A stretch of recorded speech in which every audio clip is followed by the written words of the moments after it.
I never expected the hardest part of returning my ex-girlfriend's belongings to be realizing that I had nowhere else to go. It was a bright Tuesday afternoon when I stood outside an apartment I had once entered without knocking, holding a cardboard box filled with pieces of a life that no longer belonged to me. Inside were an old photograph, a silver bracelet, 2 books, a scarf, and a small wooden music box she had forgotten in my car. I had rehearsed the moment a dozen times in my head. I would leave the box, say goodbye, and walk away. But when the door opened, it wasn't my ex standing there. It was her roommate, a woman I barely knew, and the first thing she said changed the direction of my life completely. "She's gone. You can stay." If you believe kindness can appear in the most unexpected moments and that sometimes people deserve second chances, take a moment to like this story, share it with someone who needs hope. My name is Callan, and 3 weeks earlier, I had believed my relationship with Mireia was simply going through a difficult season. We had been together for nearly 4 years, and I had built my entire routine around her presence.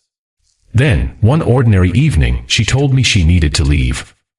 There was no dramatic betrayal, no screaming match, no villain to blame. She simply said she had stopped recognizing herself in our relationship and needed to find out who she was without me. I begged her to reconsider, but she had already made her decision. She packed 2 suitcases, hugged me once, and walked out. What hurt most was that I knew she wasn't trying to punish me.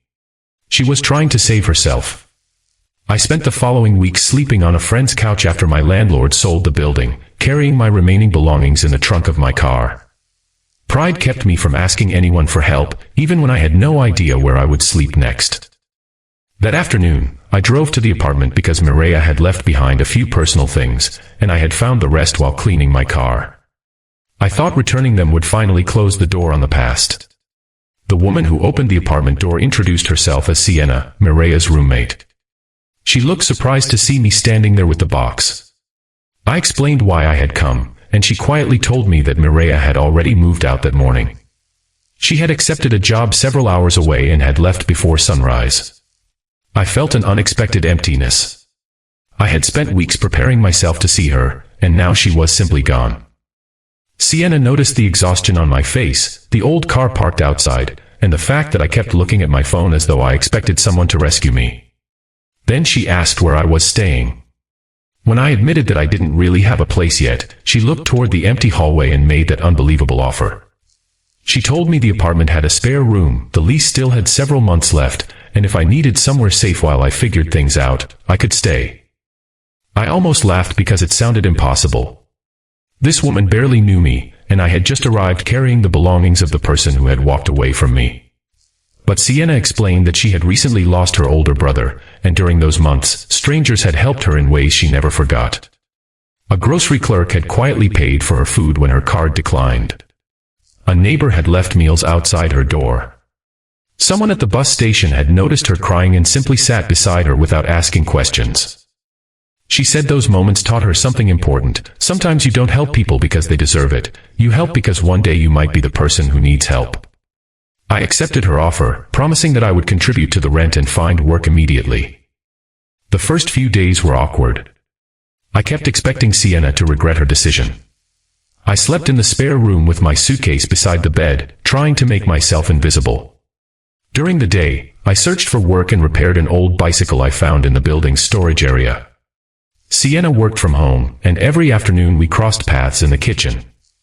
At first, our conversations were short and careful, but slowly they became easier. We discovered that both of us loved old movies, strong coffee, and walking through quiet neighborhoods during the late afternoon. She never asked me to explain every detail of my breakup, and I never asked her to tell me everything about her brother. We simply gave each other space to heal. One Saturday morning, I found Sienna sitting on the balcony, staring at a small photograph. She looked different that day, like someone trying to hold back an ocean behind her eyes. I sat beside her without asking questions.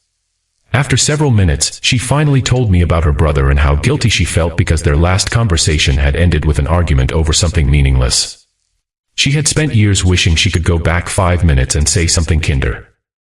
I told her about Mireia and the way I kept replaying our final conversation, wondering what I could have done differently. For the first time, I understood that heartbreak wasn't always about losing a person. Sometimes it was about losing the version of yourself you thought you would become with them. Weeks passed. I found a steady job at a small restoration company, started paying my share of the rent, and slowly began rebuilding my confidence.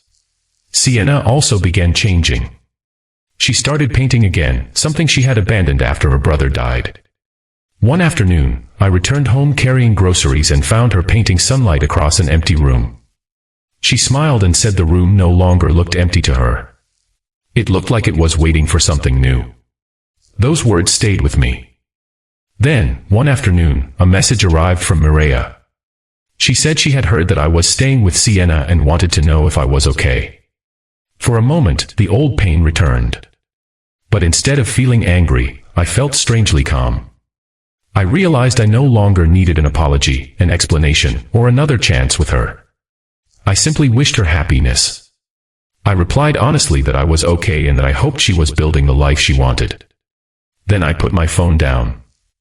That evening, Sienna and I sat on the balcony while golden sunlight spilled across the buildings. Nothing dramatic happened. No sudden confession, no promise of forever. Just two wounded people sitting quietly, realizing that life had brought them together when both were convinced they were alone. Sienna had opened a door for a stranger when she could have easily closed it, and that simple act had given me the chance to become someone stronger. I eventually moved into my own apartment, but the friendship between us remained. Months later, I helped her organize her first small art exhibition, and she stood beside me when I signed the lease for my new home. We both understood that what happened between us wasn't about replacing the people we had lost. It was about reminding each other that life could still offer beautiful beginnings after painful endings. If this story touched your heart, please like the video, share it with someone who may be going through a difficult chapter, and subscribe to Kindness Echoes for more stories about hope, healing, and unexpected second chances. And before you leave, please comment one word, second chance, if you believe that one small act of kindness can change the direction of someone's entire life. Because sometimes, the door you knock on to return the past becomes the door that quietly leads you toward your future. And sometimes, the person who says, "You can stay," isn't offering you a room at all. They are giving you a reason to believe that you still have somewhere in this world to belong.